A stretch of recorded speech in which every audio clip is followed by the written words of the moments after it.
ಹೆಂಗಿತ್ತಕ್ಕ ನಿಮ್ಮ ದಿನ ಹೆಂಗಿತ್ತು? ಏನೇನ್ ಕೆಲಸ ಮಾಡ್ತಿದ್ರಿ ನೀವು? ನಾವು ವ್ಯಾಪಾರ ಮಾಡ್ತಿದ್ವಿ, ಖುಷಿಯಾಗಿ ಹೋಗಿ ವ್ಯಾಪಾರ ಮಾಡ್ತಿದ್ವಿ.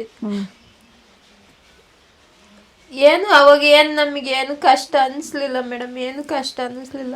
ವ್ಯಾಪಾರ ಮಾಡೋದು ಕಷ್ಟ ಇದ್ರು ಅದೇನು ನಮಗೆ ಕಷ್ಟ ಅನಿಸ್ಲಿಲ್ಲ. ಚೆನ್ನಾಗಿದ್ವಿ, ಎಲ್ಲ ದುಡ್ಕೊಂಡು ತಿಂತಿದ್ವಿ. ಅವಾಗೆಲ್ಲ ಸಂಬಂಧಿಕರು ನಿಮ್ ಜೊತೆಗಿದ್ರ, ಬರ್ತಿದ್ರ, ಮಾತಾಡಿಸ್ತಾ ಇದ್ರ?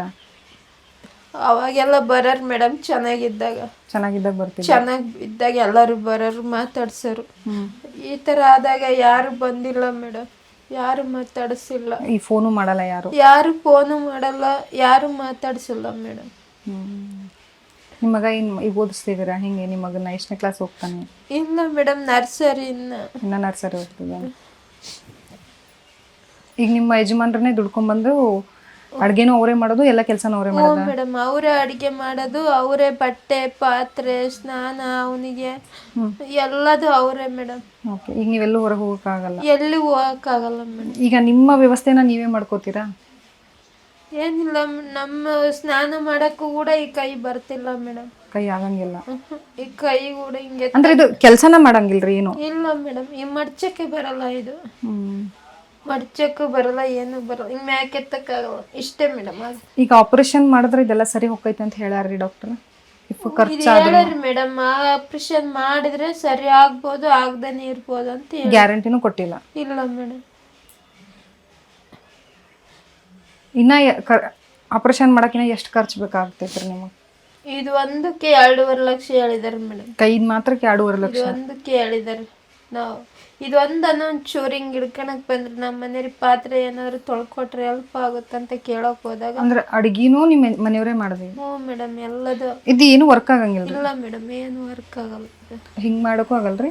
ಇಲ್ರಿ, ಇಷ್ಟ ಆಗ್ತತ್ರಿ. ಹಿಂಗ್ ತಿರ್ಗಾಕು ಬರಂಗಿಲ್ಲ, ಇದು ಹಿಂಗೆ ತಿರ್ಗಾಕು ಬರಂಗಿಲ್ಲ, ಮ್ಯಾಕ್ ಎತ್ತಕ್ಕೂ ಬರಂಗಿಲ್ಲ, ಹಿಂಗೆ ಮಡ್ಚಕ್ಕೂ ಬರಂಗಿಲ್ರಿ. ಕುಂತಲ್ಲೇ ಕೂಡುದು ನೀವು? ಹ್ಞೂ ಮೇಡಮ್. ಹೆಂಗೆ ಅನ್ಸುತ್ತೆ ಕುಂತಲ್ಲೇ ಕುಂದ್ರು? ನರ್ಕ ಅನಿಸ್ತೈತಿ ಮೇಡಮ್. ಇಷ್ಟೆಲ್ಲ ಇನ್ನೊಬ್ರಿಗೂ ನಮ್ಮ ಮನೆಯವ್ರಿಗೆ ವಜಾ ಆಗ್ಬಿಟ್ಟಿದ್ದೀನೋ, ಯಾಕಾದ್ರೂ ಬದುಕಿದ್ದೀನೋ ಅನ್ನಿಸ್ತೈತಿ ಮೇಡಮ್.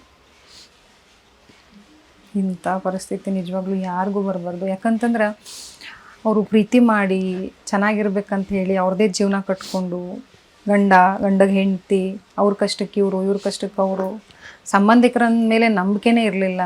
ಆದರೂ ಚೆನ್ನಾಗಿ ನಡೀತಾ ಇತ್ತು. ದೇವರಿಗೆ ಭಕ್ತಿಯಿಂದ ನಾವೆಲ್ಲ ದೇವಸ್ಥಾನಕ್ಕೆ ಹೋಗ್ತೀವಿ, ಆದರೆ ಅಂತಹ ಜಾತ್ರೆಯಲ್ಲೇ ಇದೊಂದು ದುರ್ಘಟನೆ ನಡೀತು. ಸೊ ನಿಜಕ್ಕೂ ಬೇಸರ ಆಗುತ್ತೆ.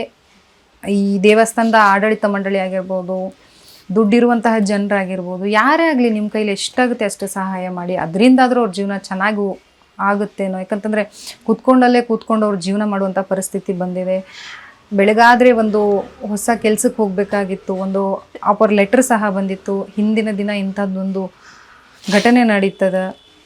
ಸೊ ನಿಮ್ಮ ಕೈಲಾದಷ್ಟು ನಿಮ್ಗೆ ಎಷ್ಟು ಸಹಾಯ ಮಾಡೋಕ್ಕಾಗ್ತೈತಿ ಅಷ್ಟು ಸಹಾಯ ಮಾಡಿರಿ. ನಿಮ್ಗೆ 1 ರೂಪಾಯಿ ಸಹಾಯ ಮಾಡೋಕ್ಕಾಗ್ತದೆ ಅಂತಂದ್ರೂ ತೊಂದರೆ ಇಲ್ಲ. ಅವರ ನಂಬರನ್ನು ಸಹ ನಾವು ಸ್ಕ್ರೀನ್ ಮೇಲೆ ಹಾಕಿರ್ತೀವಿ. ನಿಮ್ಮ ಕೈಲಾದಷ್ಟು ಸಹಾಯ ಮಾಡಿರಿ. ಯಾಕಂತಂದ್ರೆ ಇನ್ನೂ ಸಣ್ಣ ಮಗ ಇದ್ದಾನೆ, ಇನ್ನೂ 4 ರಿಂದ 5 ವರ್ಷದ ಮಗ ಇದ್ದಾನೆ, ಅವ್ನಿಗೆ ಓದಿಸ್ಬೇಕನ್ನುವಂಥದ್ದು ಅವ್ರ ಕನಸೈತಿ. ಸೊ ನಿಮ್ಮ ಕೈಲಾದಷ್ಟು ಸಹಾಯ ಮಾಡಿದ್ರೆ ಅವ್ರ ಜೀವನಕ್ಕೆ ಎಲ್ಲೋ ಒಂದು ಕಡೆ ನೀವು ದಾರಿದೀಪ ಆಗ್ತೀರಿ, ನೀವು ಆಸರೆ ಆಗ್ತೀರಿ ಅಂತ ಹೇಳಿ ನಮ್ಮ ಅಶ್ವವೇಗ ಸುದ್ದಿವಾಹಿನಿ ಮುಖಾಂತರವಾಗಿ ನಾವೆಲ್ಲರೂ ಕೇಳ್ಕೊಳ್ತಾ ಇದ್ದೀವಿ ನಿಮಗೆ.